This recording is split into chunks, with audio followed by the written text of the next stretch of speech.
Raleigh Runnels Memorial Pool has played host to everything from national champions to the water polo tournament at the 1984 Olympics. The recent success of the Pepperdine baseball team on the field, combined with heavy campaigning from head coach Steve Rodriguez off the field, has led to this $60,000 state-of-the-art scoreboard. Now take this, listen to this. I'm We've listening. got Pepperdine, okay? Just beat St. Mary's. St. Mary's beat Gonzaga earlier this year. So if you do the math, Pepperdine will over win Gonzaga. over Gonzaga. Freezing temperatures up in Claremont, California were not enough to keep the women's track squad from setting 5 school records at the Pomona Pitzer Invitational this weekend. Even more impressive for the Waves is that they achieved those 5 school records out of a total of 6 events. Go figure. Tonight, T-Mac and the Rockets look for their 10th straight win and Phil Mickelson in some trouble at the WGC match play. But first, let's check in with the NBA's reigning champs, the San Antonio Spurs. Spurs have won 9 of 10 against the T-Wolves. Tony Parker back after missing 9 games with an ankle injury. First quarter, Parker looking just fine on that ankle. He drives and lays it in. Spurs up 1 after 1. In the second, Wolves down 2. Theo Ratliff pump fakes Tim Duncan, then takes the contact and throws down the jam. The Wolves hanging tough. Later in the half, Manu Ginobili taking over. First, Tim Duncan finds him open for the 3. Then Ginobili splashes the tray. Finally, Manu.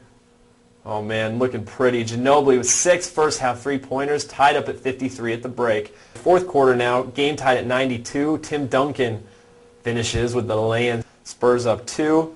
Under a minute to go, T-Wolves down 2. Al Jefferson goes baseline for the bucket and the foul. Jefferson's free throw puts the Wolves up 1. Under 10 seconds to go, Spurs down 1.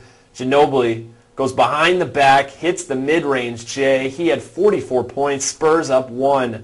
Last chance for the T-Wolves, down 1. Sebastian Telfair for 3. Oh, rims out. Spurs hold on for the 100-99 win. The Rockets enter tonight winners of 9 straight. Meanwhile, the Heat have lost 9 in a row.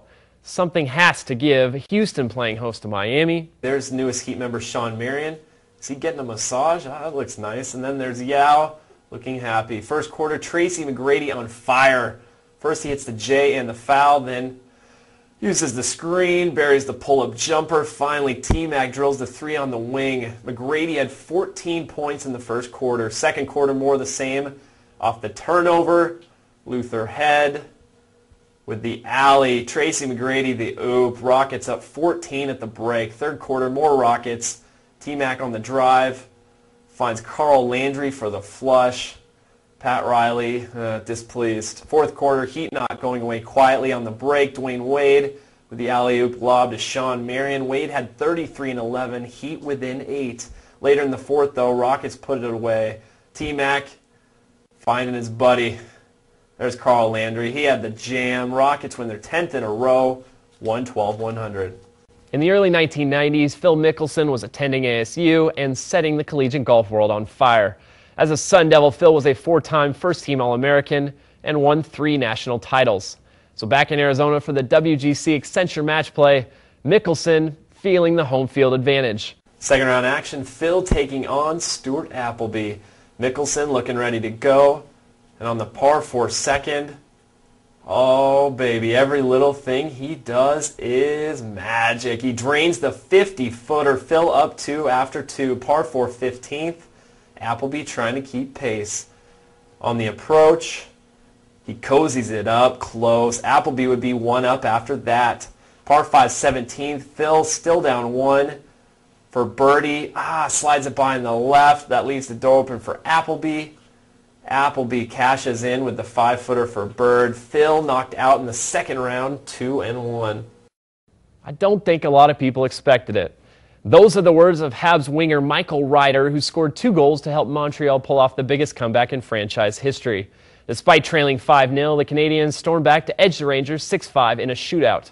But what would they do for an encore? Canadiens taking on the Pens. Second period, they battle the Maximes. Talbot lands a punch, but then 1, 2, 3, 4, 5, 6. Maxime Lapierre having his way with Talbot.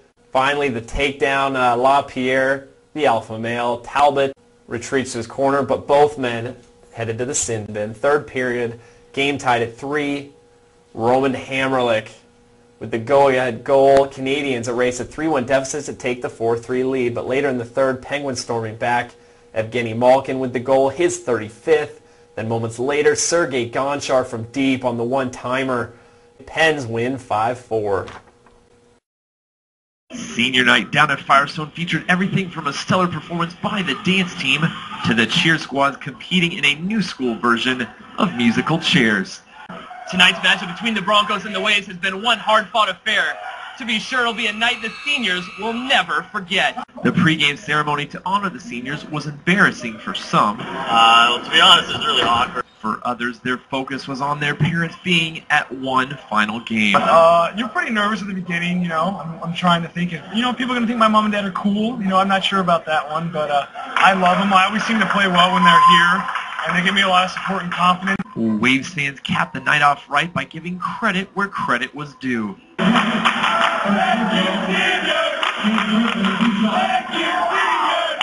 Malibu, I'm Jordan Bettinger, Newswaves 26.